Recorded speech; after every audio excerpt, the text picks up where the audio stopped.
To have the most fun in making these truffles, it's best to start out by working neatly. It saves time later when in the middle of a complex process you don't have to stop and go look for a thermometer or a spoon or a whisk. This is the chocolate that we're going to use. It's Valrhona, one of the better quality chocolates. You may also use Lindt, Calbo, Suchard.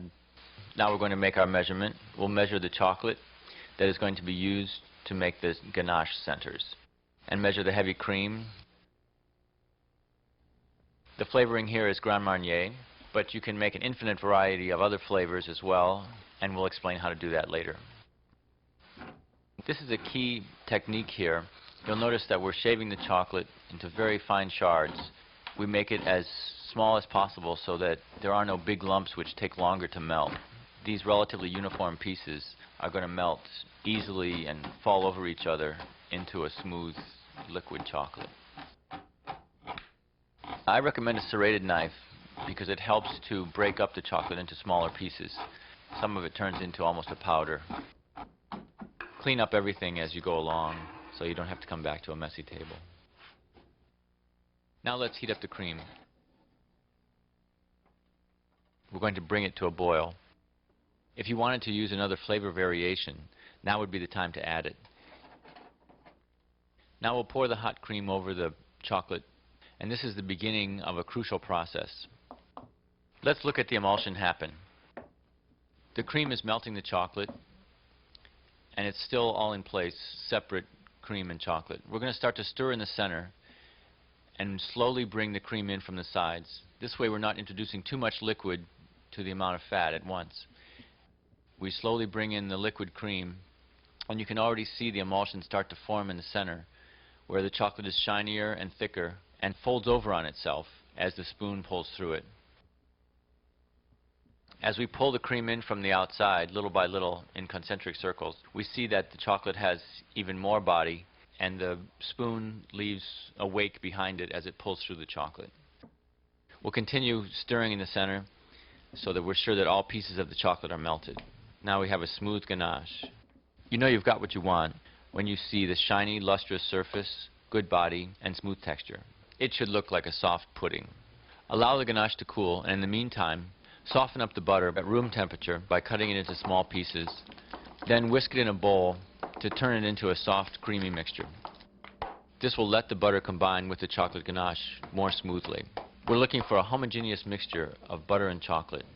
The smoother you've made the butter from whisking, the easier it will go into the ganache.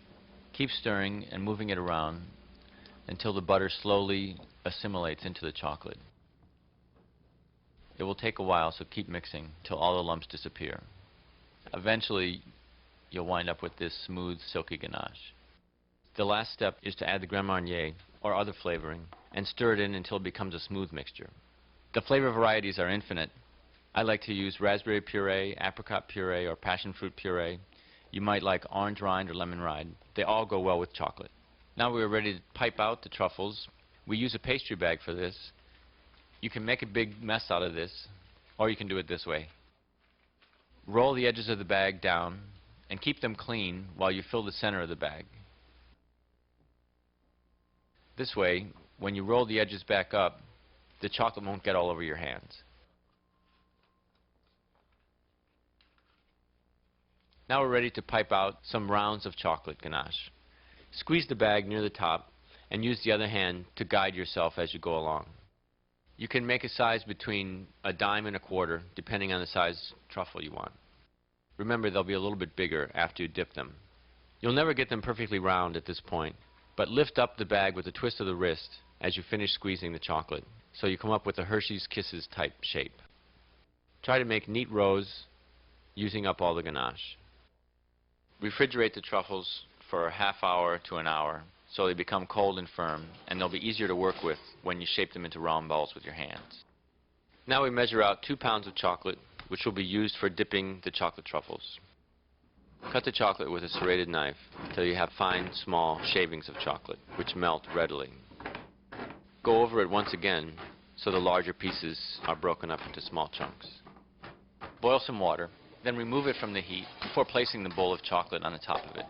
You want to stir this chocolate frequently so that the heat does not build up on the bottom of the bowl.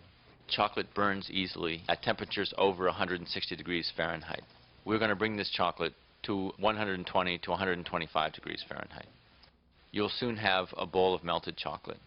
Tempered chocolate has a shiny, hard surface and a smooth finish when it's set, and no white streaks of cocoa butter.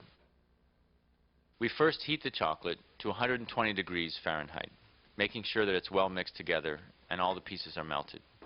Now we take the temperature of the chocolate to be sure we've reached 120 degrees. I like to tape a chocolate thermometer to the edge of the bowl. This leaves your hands free to stir the chocolate without worrying about the thermometer. We need to bring the chocolate temperature down now to 86 degrees Fahrenheit. To do this, I reserved a third of the dipping chocolate and chopped it into fine pieces. This we now add to the melted chocolate to bring its temperature down to 86 degrees. Add a little bit at a time and watch the temperature dropping on your thermometer. You'll know when to stop adding the little bits of cooling chocolate when they stop melting. The chocolate should feel cool on your lip. Now we have to bring the temperature of the chocolate back up to 88 to 91 degrees. We do this by placing the chocolate back over the hot water and stirring until the little pieces have melted and the thermometer shows that the temperature has climbed back to a range of 88 to 91 degrees Fahrenheit. To test for proper temper is to dip a piece of parchment paper into the chocolate and let it set on the table for about 3 minutes. The chocolate will become firm, opaque, and shiny, and be brittle to the touch, not sticky. While we're waiting for the chocolate to set up, we're ready to reshape the chocolate truffles. Take them out of the refrigerator and roll them in your hands until they form a smooth sphere. You can press them a little bit into shape and then roll them in your palms. You'll wind up with a marble-shaped round chocolate with no points. It's a messy job, but someone's got to do it. Be sure to keep checking the temperature on your tempered chocolate to be sure that it does not fall out of the range of 88 to 91 degrees Fahrenheit. Now let's test for temper. The chocolate should not be tacky or sticky to the touch. It should separate easily from the paper. And it should crack. Take the rounded off truffles out of the refrigerator. Place them on the table next to the tempered chocolate and a parchment sheet next to that. Drop the truffle into the chocolate. Stir it around until it's well covered. Pick it up with a fork and tap gently on the side of the bowl to remove the excess chocolate. Place it on the parchment and repeat with the next truffle. As the truffles set on the parchment paper, the chocolate will begin to set into a smooth, shiny shell. Let's look inside.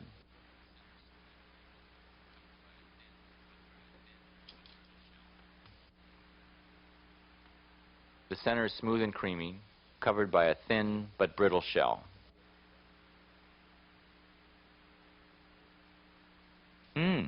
So good. And they're really so good for you, too. I eat 5 or 6 a day.